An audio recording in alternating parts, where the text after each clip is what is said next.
is Omar Kura, and you're watching Mid-East Realities. I'm standing right in front of DuPont Circle here in Washington, D.C. A demonstration will be taking place to protest the potential U.S. bombing of Iraq. This demonstration is an expression of American democracy in action. How effectual this demonstration will be remains to be seen. Well, I guess we should have said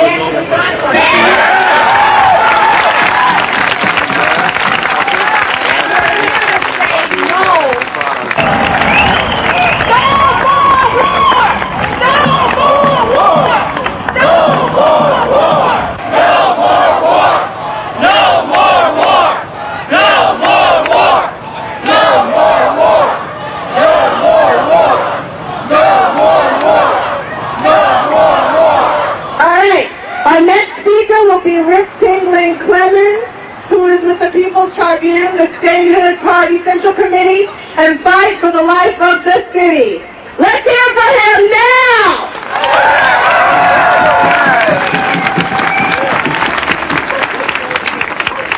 Good afternoon. Good afternoon. Good afternoon. Let's have no more war in the Middle East. No more war in the Middle East. No more war in the Middle East. No more war in the Middle East. No more war in the Middle East. No more war in the Middle East. No more war in the Middle East. All right. Let's not be fooled, my friends. In the beginning, it was a fight over oil and money and profit. That aim and that goal has not ceased. In the meantime, they're going to bomb and kill more women and children and men of Iraqi or of Islamic nation.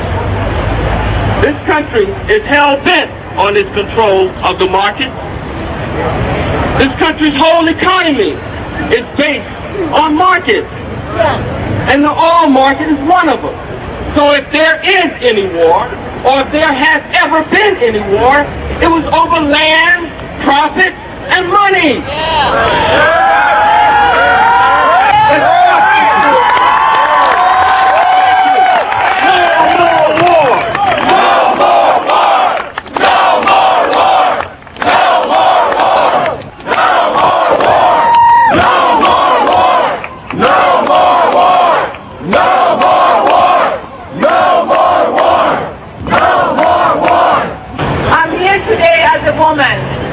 As a woman from the Middle East who is tired of having her brothers and sisters killed in the name of the American people. One Iraqi child dies every 10 minutes because of the most deadly weapons of mass destruction, the sanctions imposed on the people of Iraq by the United States.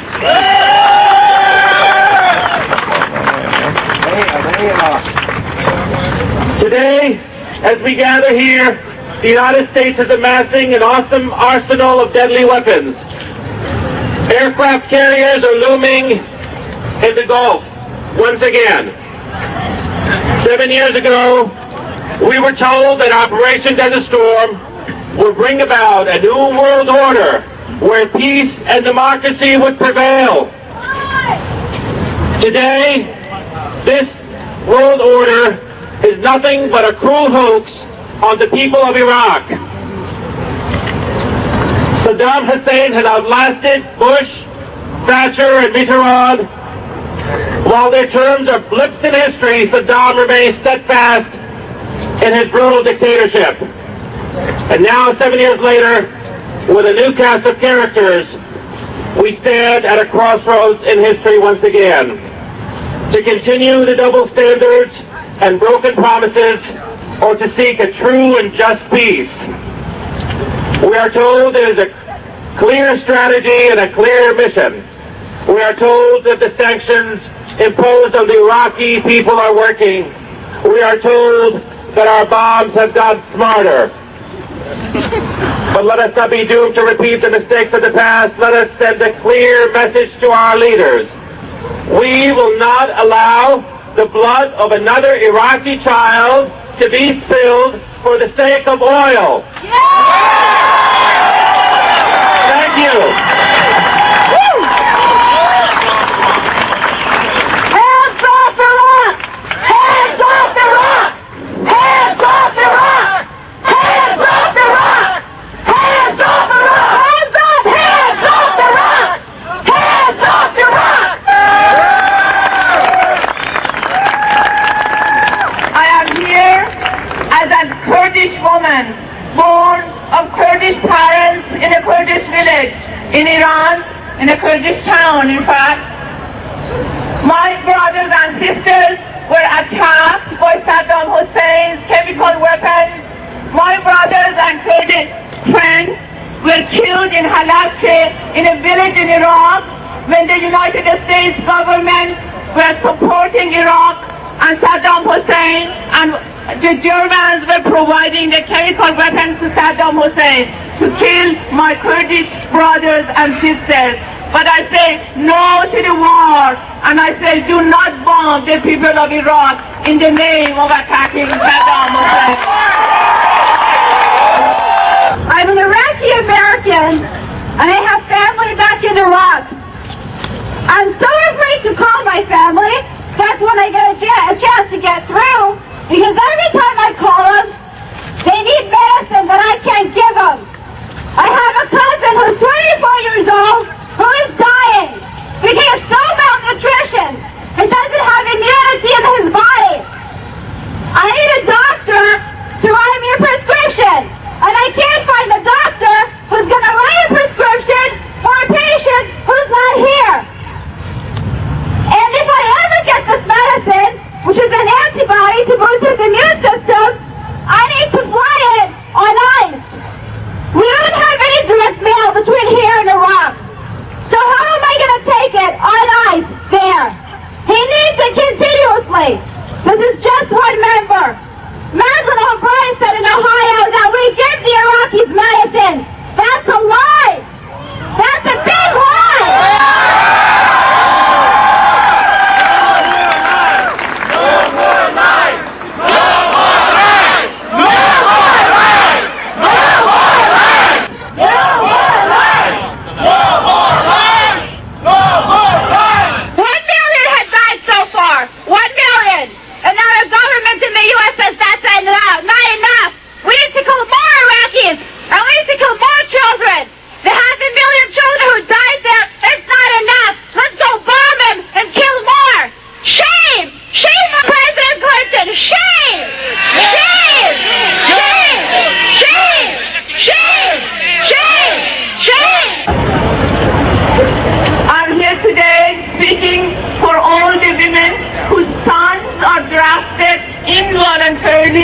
To be killed in the war of the rich man. I'm here speaking for all the mothers whose sons are turned into mercenaries for killing children and women in the other side of the world. As a professor of peace and conflict resolution, as a peace activist, as someone who has dual citizenship both in Israel and in the United States. The town meeting staged by CNN in Ohio this week was not a town meeting. This is our opportunity to talk live. We will talk back live to the media, to the American people, to President Clinton. As a native Israeli, as someone with a dual citizenship, both here and in Israel, I would like to underscore some of the previous comments about double standards. Double standards about weapons of mass destruction in the Middle East, and double standards about weapons of mass destruction worldwide. As the speaker pointed out earlier, the only country that has used weapons of mass destruction against civilians is this country. And the only country that has the capacity to use them in the Middle East is Israel. And Israeli defense minister warned that Israel may use it. You do not convince people that you care for them by dropping bombs.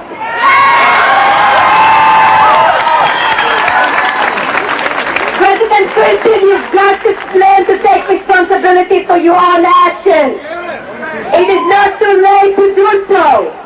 Some in this country may forgive you for not having done so in your personal life, but we will not forgive you if you don't act patiently in this case. You cannot do this in our name.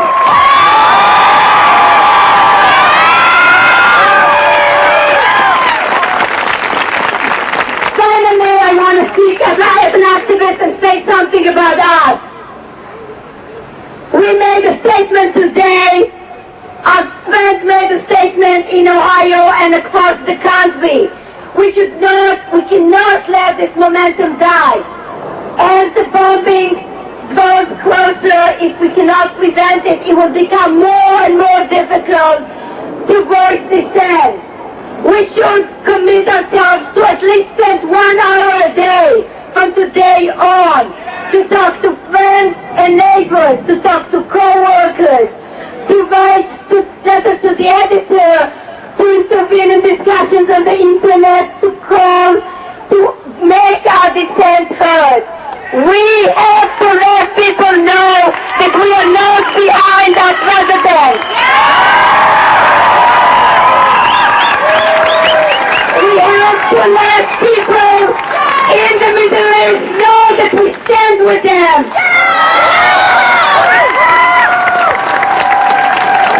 We have to make it clear that voicing dissent against the policies carried in our name does not mean that we support Saddam Hussein.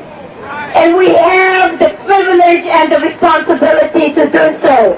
Please support the coalition that was just created and don't go home and let President Clinton tell you that he has the support of the American people.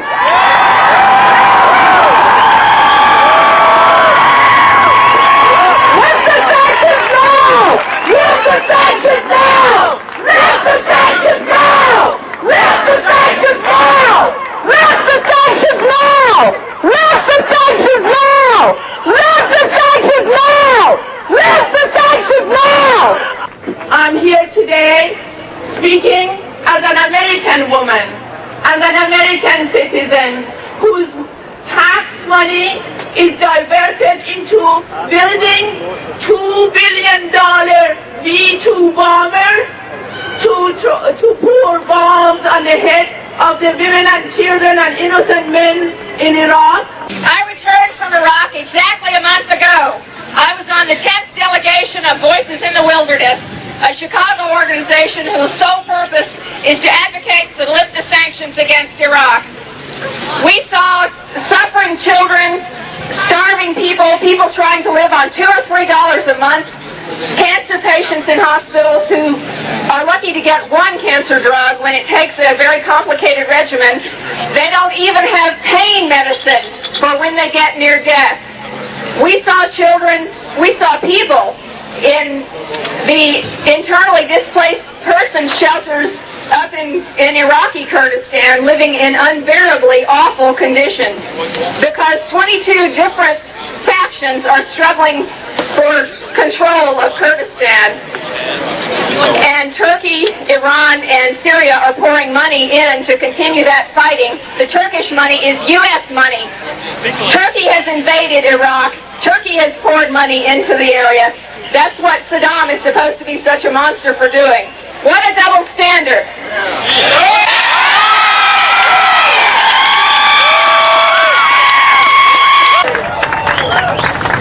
This banner I'm holding, and which I'm going to carry in a few minutes, says in Arabic, "Children are dying, hear them crying, lift the sanctions." I am very disturbed to report that the first use of this banner was on a peace delegation in 1991. We used this banner in front of the U.S. Embassy in Amman, Jordan for a 2-day fast and vigil before we went into Iraq. And it's been 7 years since then.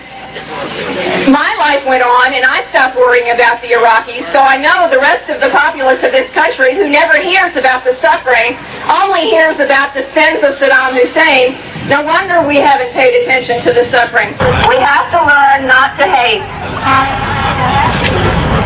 I have been so frustrated in the few speaking engagements I have done the last few weeks since I've gotten back at the virulent remarks I've heard about Iraqi people. There is so much hatred in this country. We are so manipulable, and we've got to unlearn that. It's absolutely atrocious. There are weapons of mass destruction all over the world. The one working in Iraq right now is the fact that they can't treat their water. So every time they take a drink of water, they are being attacked with a chemical weapon, with a biological weapon. That's what's happening in Iraq right now. It is the weapon of mass destruction which has killed over 1 million people. It is the height of hypocrisy for our government to spout about weapons of mass destruction when we have thousands and thousands of them, and so do many other people. The rest of the Middle East region has had U.S. weapons from U.S. arms merchants poured in there since 1991. Among other things, the bombing in 91 was an arms show.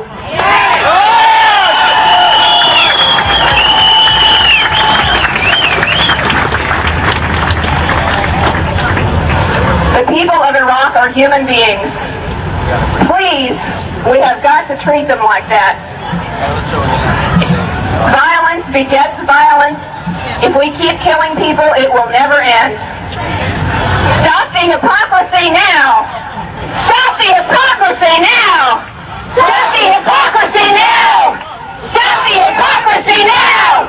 Stop the hypocrisy now! Stop the hypocrisy now! Stop the hypocrisy now!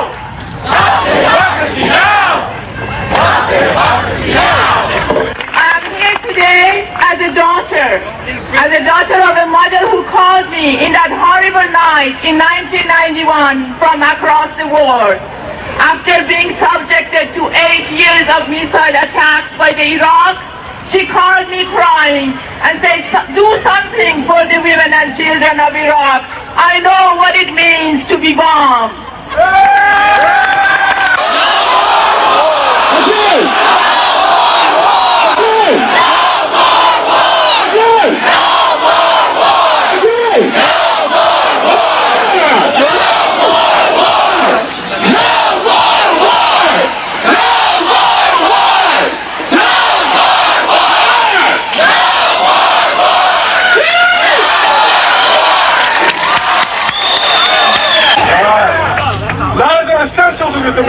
So-called American democracy. And this Iraq war is the biggest lie to come around in a long time. Okay? 1.5 million people, 1.5 million people have died since the last turkey shoot. This is not a war. We shouldn't be calling it a war. It's a turkey shoot. It's a U.S. invasion. It's a U.S. invasion. Thank you, sister. And I'm here as a woman of the war who is raped during the war by the mercenaries of the war. So I say no to the war. I do not want to see any other woman raped, any other child killed. I don't want to see infants die because there is no medicine, there is no food.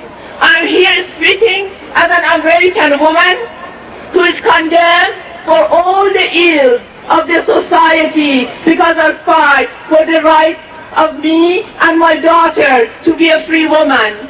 I'm here as an American woman who is against the war and said, spend my tax money on welfare for the people of this country.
I'm Mark Bruzonsky, your host for this weekly program, Mideast Realities, and thank you for watching. If you too are concerned about the situation in today's Middle East and about U.S. policies toward that crucial region of the world, and if you'd like to meet like-minded persons, why don't you come to one of our weekly social meetings?